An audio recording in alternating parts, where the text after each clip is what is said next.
Hey there and welcome back to another Dreamworks video. And recently, we saw the release of the latest film by Dreamworks Animated Studios, The Bad Guys, based on the graphic novel series of the same name. The Bad Guys tells the story of a gang of criminal animals, Mr. Wolfe, Mr. Piranha, Mr. Snake, Mr. Shark, and Miss Tarantula, who, after being caught attempting the heist of the century, agree to try and reform themselves in order to avoid going to prison, whilst a new villain rises in the shadows. So, that's my non-spoiler synopsis. But this review is going to delve into spoilers, so fair warning if you haven't seen it yet. And right from the release of the first trailer of this film, I was excited. To me, it just felt like this film was going to be a bit of a fresh start for DreamWorks. The last couple of films they've put out have been decent at best, but for the most part, they've not been hitting that high standard that they are sometimes able to achieve. So when I saw this film's trailer and saw its different visual style almost feeling like a graphic novel come to life, and I read that they wanted to reinvent the heist genre like Shrek reinvented fairy tales and Kung Fu Panda innovated a new style for kung fu movies, basically becoming a subversion of the classic tropes, I was pretty excited.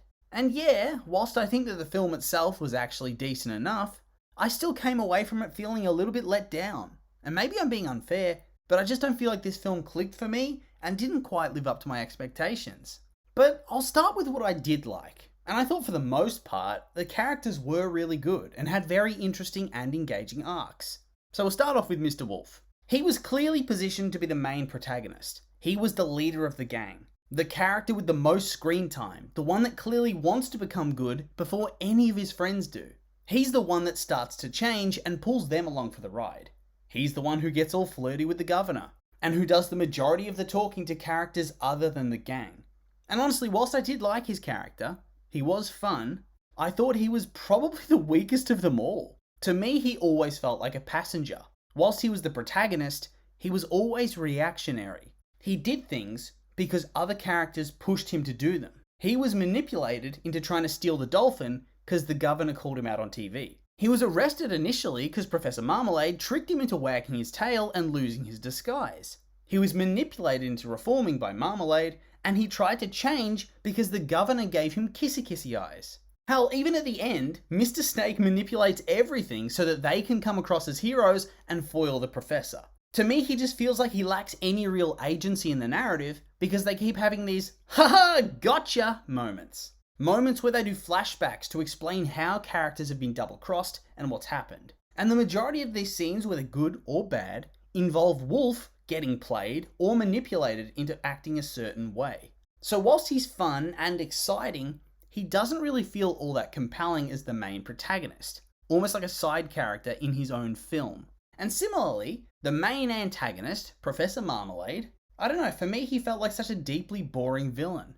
The classic, seems like a nice guy, but was actually manipulating the protagonist cliche. I mean, it just feels a bit overdone at this point, and was really obvious as well. So the entire time I was just waiting for the penny to drop, and for it to be revealed that this guy is actually the main villain, and has double-crossed everybody. I get that this really isn't too much of the fault of the filmmakers, as it's pretty much the plot of the book, but ultimately, it still made the film feel like more of the same. Like it wasn't quite as innovative as they made it out to be. Like seriously, considering that Shrek and Kung Fu Panda tried to subvert genre tropes to tell different and unique stories, I would have expected that this film would have tried to subvert the classic heist tropes. One of which is the double cross. I mean, yes, they did subvert it once at the end with Snake, pretending to betray the team and then actually having betrayed the villain to protect his friends, but I feel like the friendly character turns out to be evil trope probably needed to be subverted even more than that.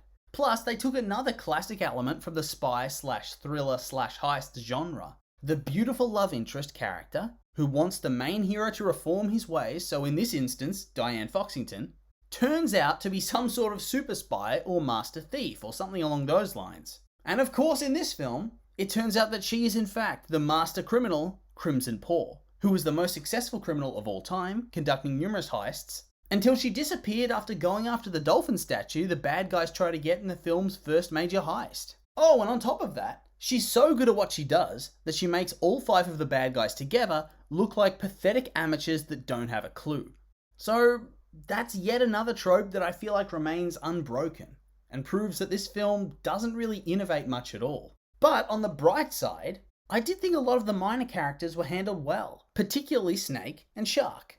Snake was a really big breath of fresh air. He's positioned as the character that is clearly going to betray Wolfe. His whole life is the gang, and he firmly believes that this is the only way for them to live because they've essentially been cast out of society based on what they look like.